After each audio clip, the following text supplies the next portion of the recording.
Hey everyone, I'm Sugandha and you're watching Ready to Get a Date and welcome back to my channel and yes, आज हम discuss करने वाले हैं क्या discuss करने वाले हैं यस आज हम डिस्कस करने वाले हैं फाइनली एचआर लेटर्स। दोबारा से सीरीज को हम कंटिन्यू करते हैं। 2 सेशन हम ऑलरेडी देख चुके हैं, तो चलिए क्विक सा रीकैप देख लेते हैं। सबसे पहले हमने क्या देखा था? सबसे पहले हमने देखा था इंटर्नशिप लेटर, उसके बाद देखा था हमने ऑफर लेटर और उसके बाद एक सेशन आया था जिसमें मैंने दोनों के फॉर्मेट डिस्कस किए थे, राइट। आज हम डिस्कस करने वाले हैं अपॉइंटमेंट लेटर। अपॉइंटमेंट लेटर क्या है, क्या क्या टर्म्स होती हैं, उसको हम डिटेल में देखेंगे और उसके बाद देखेंगे हम फॉर्मेट, राइट।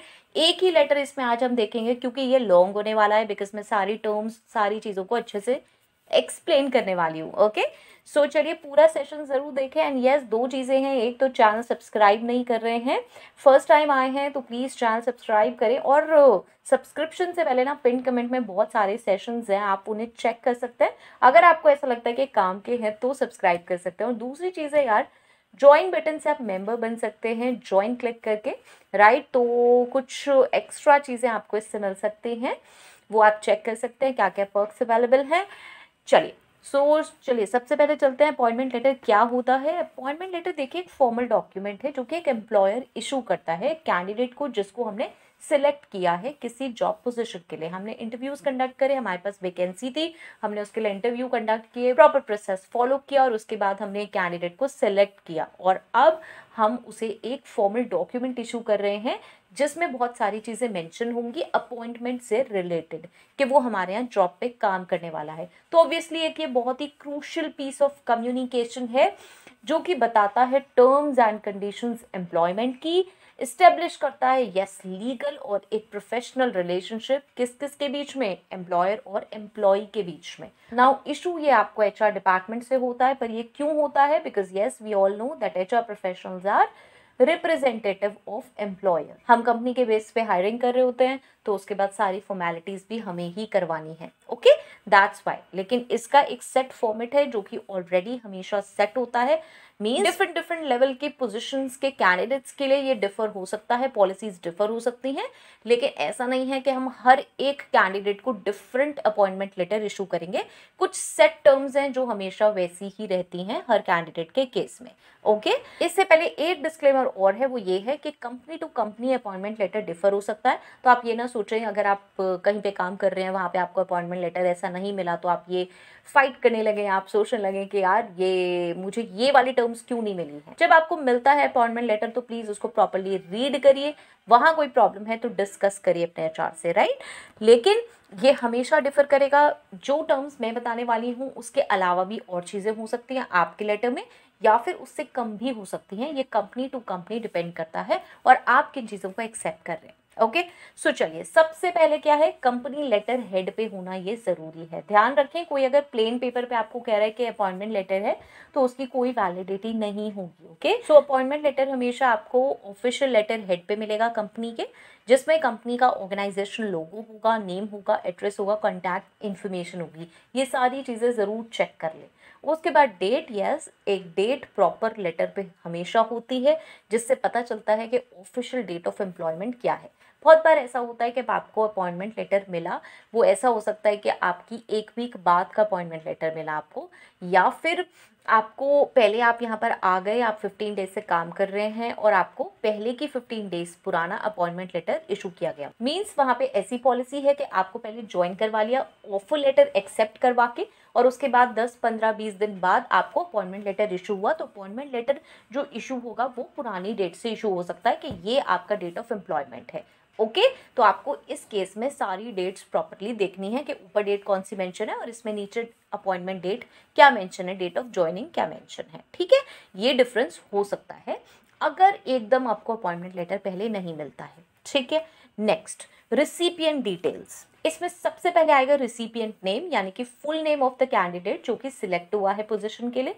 एड्रेस आएगा जिसमें कैंडिडेट का मेलिंग एड्रेस होगा, इंक्लूडिंग सिटी, स्टेट एंड जो आपका जिप कोड होता है। ओके, नेक्स्ट आता है हमारा डिटेल ऑफ कंपनी। अब कंपनी के डिटेल में क्या होगा, कंपनी का नेम जो फुल लीगल नेम है ऑर्गेनाइजेशन का, ऐसे कोई शॉर्ट में नहीं जैसे कुछ भी बोल देते हैं, फुल लीगल नेम। ओके, उसके बाद कंपनी का एड्रेस, एड्रेस कंपनी का जो मेन ऑफिस है या फिर लोकेशन जहाँ पे एम्प्लॉय वर्क करेगा। ओके, यहाँ पे ये डिफरेंस हो सकता है कंपनी के एड्रेस। ऐसा नहीं है कि आपको मेन हेड ऑफिस का ही एड्रेस लिखा हुआ मिलेगा, ये हो सकता है कि आप जहाँ पे काम करने वाले हो वहाँ का आपको मिले एड्रेस, मतलब उस लेटर पे वहाँ का एड्रेस मेंशन हो। ये है कि जहाँ पे आपका लेटर हेड है और ऊपर कंपनी लिखी है उसके नीचे ज़रूर ये मेंशन होगा कि हेड ऑफिस ये है, ब्रांच ऑफिस ये है। ओके, ये हमेशा मेंशन होता है। Next is position and department. अब पोजीशन क्या, job title, specific job title या डेजिग्नेशन जो है एम्प्लॉय का वो वहाँ पे मेंशन होगा। डिपार्टमेंट जिस डिपार्टमेंट में आप काम करने वाले हैं। ओके, ऑर्गेनाइजेशन में जिस भी डिपार्टमेंट के आप अंडर होंगे उस डिपार्टमेंट का नाम होगा।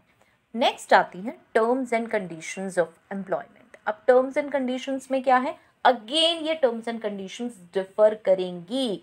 यहाँ पे जो कंडीशंस कंपनी की साइड से होंगी वो ही आपको इसमें मिलेंगी। ओके, सो यहाँ पे ऑब्वियसली सबसे पहली तो डेट ऑफ ज्वाइनिंग होगी, डेट जिस डेट पर एक एम्प्लॉय एक्सपेक्टेड है ज्वाइन करने के लिए, या फिर वो ज्वाइन कर चुका है, अगर पहले ज्वाइन कर चुका है और अपॉइंटमेंट लेटर बाद में मिल रहा है। ठीक है, तो आप इस डेट को ज़रूर देख लें कि आपने किस दिन से ज्वाइन किया है या आप किस दिन से ज्वाइन करने वाले हैं। Okay, next is probation period. अगर एप्लीकेबल है तो प्रोबेशन पीरियड मेंशन होगा उसमें, जिस ड्यूरेशन में एम्प्लॉय की परफॉर्मेंस असेस की जाएगी। It could be like 1 month, 2 month, 6 months, अगर कुछ है तो वहाँ पे मेंशन होगा।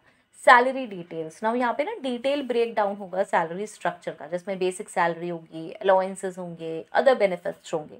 फाइन, ये नॉर्मली होता ही होता है। ये ऐसा भी हो सकता है कि वहाँ पे लिखा हो सैलरी डिटेल की जगह कि एक एनेक्स्चर है वो अटैच्ड है, उसके लिए आप सैलरी की डिटेल देख लें और एनेक्स्चर अटैच्ड हो।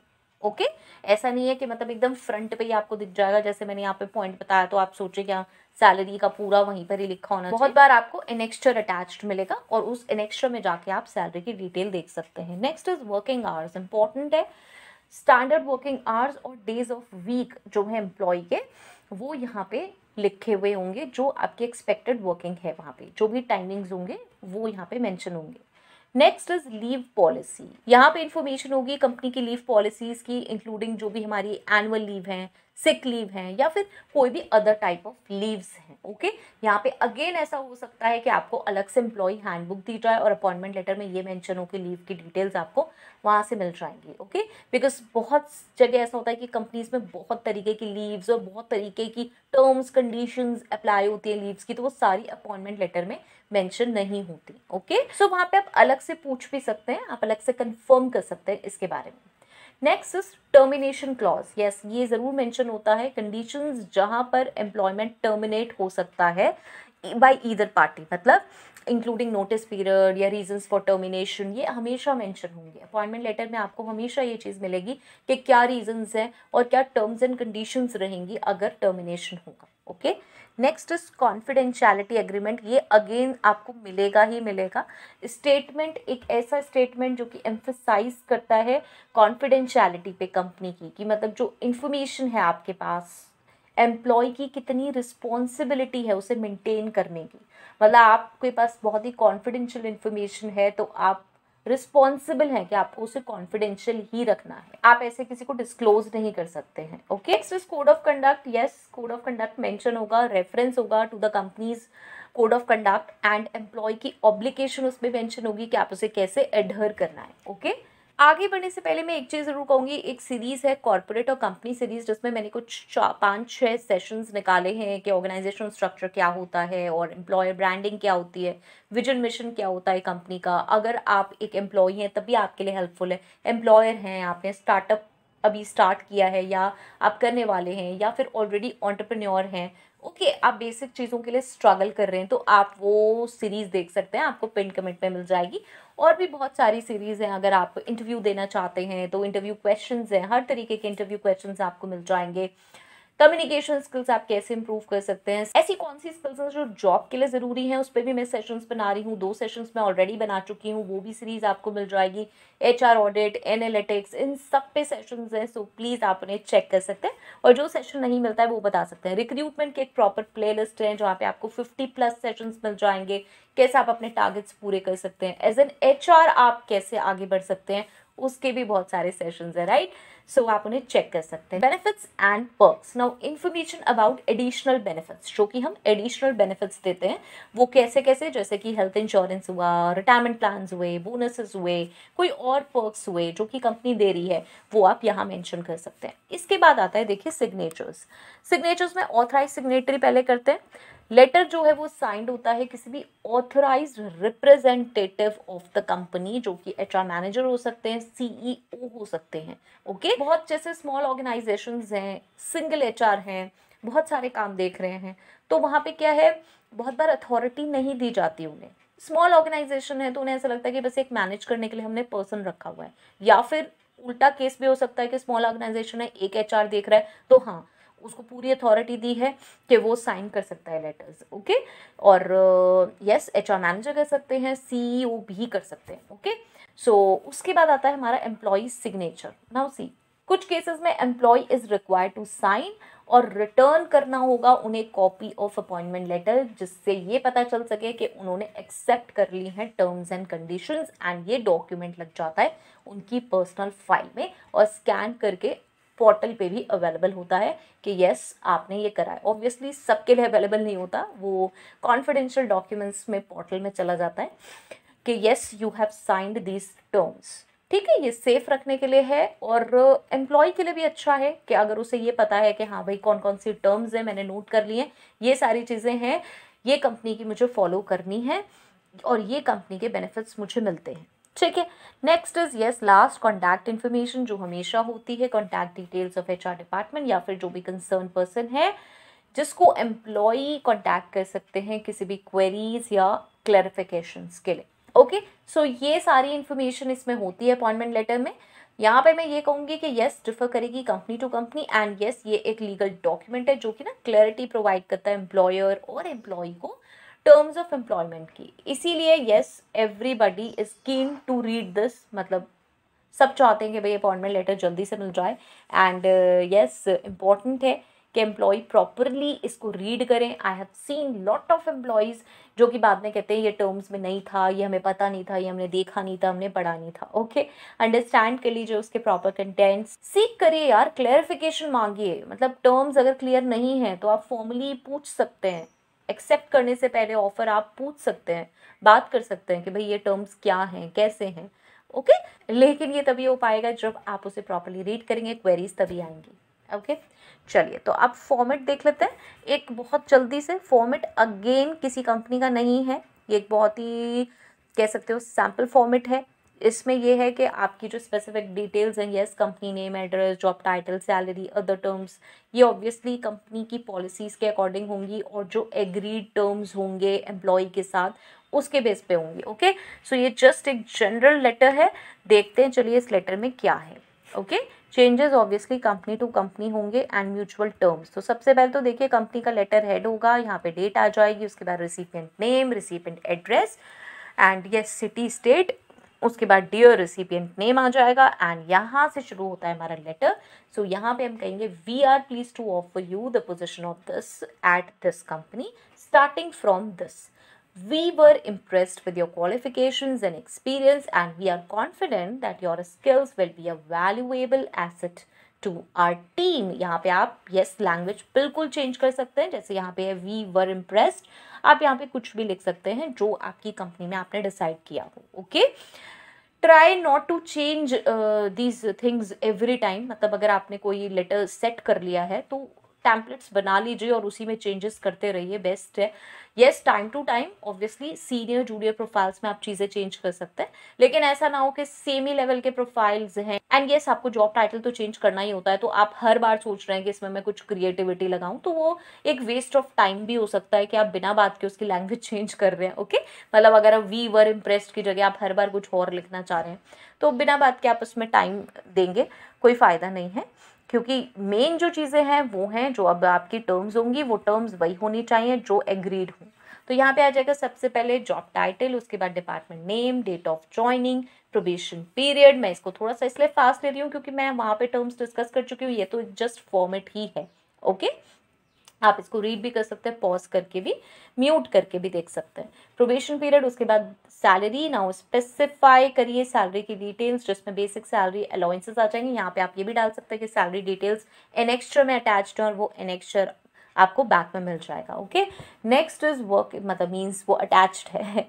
उसके बाद वर्किंग आवर्स स्पेसिफाई करिए, वर्किंग आवर्स और days of the week. Leave entitlement, okay, yes specify करिए, लीव पॉलिसी, एनुअल लीव, ये सिक लीव जो भी है। नेक्स्ट इज टर्मिनेशन नोटिस आ जाएगा, स्पेसिफाई करिए notice period required from both parties और बेनिफिट्स। कोई भी एडिशनल बेनिफिट्स हैं जैसे कि हमने डिस्कस किया, हेल्थ इंश्योरेंस, रिटायरमेंट प्लान, वो आ जाएंगे यहाँ पे। Next is last, confidentiality agreement. As a condition of your employment you will be required to sign and adhere to your company's confidentiality agreement, right? Please report to this manager on your first day at this time.